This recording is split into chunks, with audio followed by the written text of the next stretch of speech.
Very good morning बच्चों। कैसे हो आप? उम्मीद है आप सभी बच्चे अपना ख्याल रख रहे होंगे। बच्चों, आज हम करने जा रहे हैं गोले तथा अर्धगोले का पृष्ठीय क्षेत्रफल ज्ञात करना। आइए देखते हैं हम इसे कैसे कर सकते हैं। मैं अपनी स्क्रीन आपके साथ शेयर कर रही हूँ बच्चों। तो इसमें गोले तथा अर्धगोला, जैसे कि आप जानते हो बच्चों, हम बचपन से ही बॉल से खेलते आ रहे हैं और बॉल को हम गोले के रूप में कई तरह से देखते हैं। यहाँ तक कि ग्लोब के विषय में भी जब हम बात करते हैं, ग्लोब एक गोलाकार आकृति होता है। और टेनिस बॉल हो, चाहे बास्केटबॉल हो, चाहे फुटबॉल हो या क्रिकेट बॉल हो, सभी तरह की बॉल्स हमारी गोले के रूप में हैं। और अर्धगोला क्या होता है? यदि हम एक गोले को बिल्कुल बीच में से दो काट दें, इस तरह से काट दें, तो यह एक अर्धगोला बन जाता है।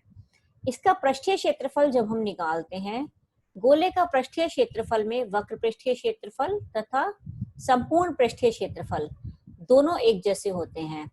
इसका फॉर्मूला होता है पाई 4 पाई r स्क्वायर। पाई का मान आपको पता है बच्चों 22/7 और r गोले की त्रिज्या है। देखिए एक उदाहरण द्वारा समझते हैं। इस प्रकार 14 सेंटीमीटर त्रिज्या वाले एक गोले का पृष्ठीय क्षेत्रफल क्या होगा? एस ए हम लिखते हैं बच्चों सरफेस एरिया, जो कि पृष्ठीय क्षेत्रफल को इंडिकेट करता है। इसका फॉर्मूला है 4 पाई r स्क्वायर इक्वल टू 4 पाई की जगह हमने लिखा 22/7 इंटू r की जगह हमने लिखा 14 इंटू 14। और तीनों को जब सबको आप गुणा करोगे और भाग करोगे तो आपके पास आएगा 2464 वर्ग सेंटीमीटर। सरफेस एरिया निकाल रहे हैं बच्चों, पृष्ठीय क्षेत्रफल। आपको याद होगा पिछली वर्कशीट में हमने सीखा था कि जब भी हम पृष्ठीय क्षेत्रफल निकालते हैं तो उसकी इकाई हमारी वर्ग सेंटीमीटर में होती है। ठीक है, आइए अब हम अर्धगोले के बारे में बात करते हैं बच्चों। अर्धगोले के बारे में जैसे कि अभी हमने किया कि यदि हम एक बॉल को बीच में से समतल आकार में पूरे दो हिस्सों में बराबर काट दें तो हमारे पास दो अर्धगोले आते हैं। अर्धगोले में हम दो तरह से पृष्ठीय क्षेत्रफल निकालते हैं। एक होता है वक्र पृष्ठीय क्षेत्रफल तथा एक होता है संपूर्ण पृष्ठीय क्षेत्रफल। आपने अपने घर के कटोरे को देखा होगा। घर में कटोरा जो होता है उसमें ऊपर से हमारे पास तल नहीं होता, लेकिन उसका जो कर्व्ड पोर्शन है, वक्र जो पृष्ठीय क्षेत्रफल है वो इधर का हिस्सा है। ठीक है, तो इसका जो वक्र पृष्ठीय क्षेत्रफल होता है वो होता है 2 पाई r स्क्वायर और संपूर्ण पृष्ठीय क्षेत्रफल होता है 2 पाई r square plus pi r square यानी कि 3 पाई r स्क्वायर। ठीक है बच्चों, अब देखिए 14 सेंटीमीटर त्रिज्या वाले अर्धगोले का वक्र पृष्ठीय क्षेत्रफल क्या होगा? 2 पाई r स्क्वायर हमने फॉर्मूला लगाया तो 2 इंटू 2 पाई की जगह हमने लिखा 22/7 गुणा 14 गुणा 14 यानी कि 1232 वर्ग सेंटीमीटर। इसी प्रकार 14 सेंटीमीटर त्रिज्या वाले अर्धगोले का संपूर्ण पृष्ठीय क्षेत्रफल क्या होगा? संपूर्ण पृष्ठीय क्षेत्रफल होगा कितना? 3 पाई r स्क्वायर यानी कि 3 इंटू 22/7 इंटू 14 इक्वल टू 1848 वर्ग सेंटीमीटर।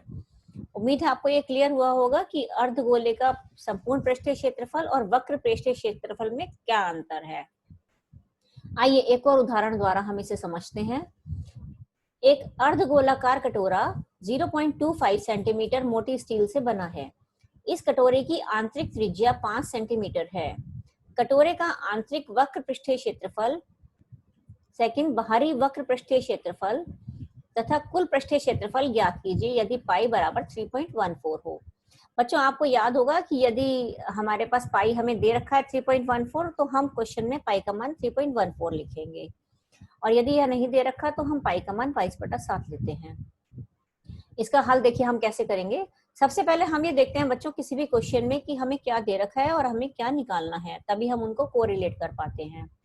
देखिए इसमें जो अर्धगोलाकार कटोरा है, यहाँ आप कटोरे की आकृति देख पा रहे हैं, तो यह हमारा किससे बना है? ये कटोरा हमारा एक धातु से बना है जो 0.25 सेंटीमीटर मोटी स्टील है। ठीक है, तो ये जो स्टील की जो विड्थ है ना, ये 0.25 है और इस कटोरे की आंतरिक त्रिज्या है 5 सेंटीमीटर। देखो आंतरिक त्रिज्या यहाँ से लेके यहाँ तक 5 सेंटीमीटर है। ठीक है, और ये जो डिस्टेंस है ये है 0.25। इसका मतलब बच्चों अगर मैं आपसे पूछूं कि इस कटोरे की बाहरी त्रिज्या कितनी होगी, तो वो होगी 5 सेंटीमीटर प्लस 0.25 अर्थात 5.25 सेंटीमीटर। हम यहाँ लिख कर देख सकते हैं। तो बाहरी त्रिज्या कितनी होगी? 5.25।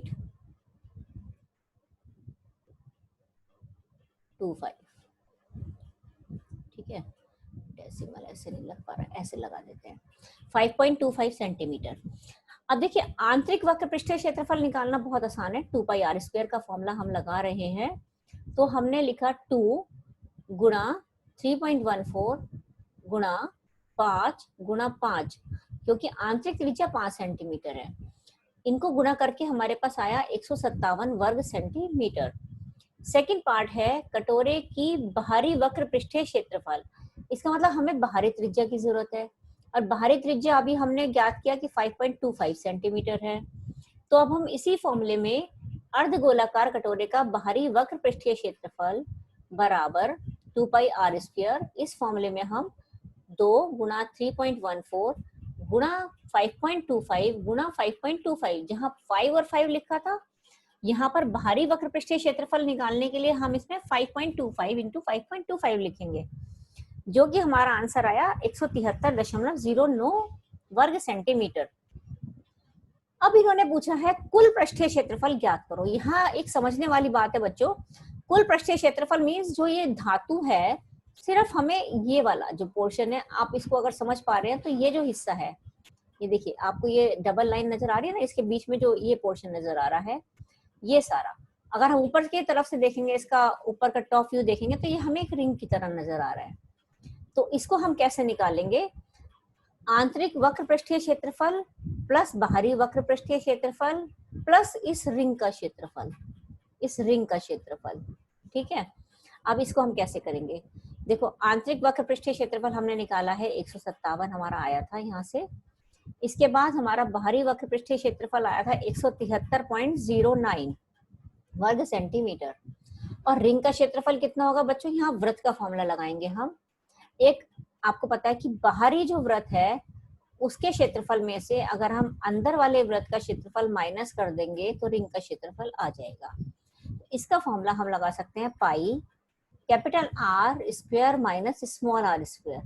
कैपिटल आर हमारा जो बाहरी वृत्त है इसकी त्रिज्या, और स्मॉल आर हमारा जो आंतरिक वृत्त है इसकी त्रिज्या, अर्थात 5.25 माइनस 5। देखिए 157 और 173.09 को हमने एज इट इज लिखा, प्लस पाई की जगह लिखा 3.14। कैपिटल आर हमारा 5.25 है, 5.25 whole square minus 5 square equal to 157 plus 173.09 plus, बच्चों इसको कैलकुलेट करने के लिए आपको एक फॉर्मूला बताया था ए स्क्वायर माइनस बी स्क्वायर, अर्थात ए माइनस बी इंटू ए प्लस बी। इसमें आप जब इसको इस फॉर्मूले को अप्लाई करोगे तो यहाँ पर आएगा, मैं आपको बता देती हूँ, यहाँ पर हमने फॉर्मूला लगाया है ए स्क्वायर माइनस बी स्क्वायर। इससे हमारा कैलकुलेशन काफी आसान हो जाती है।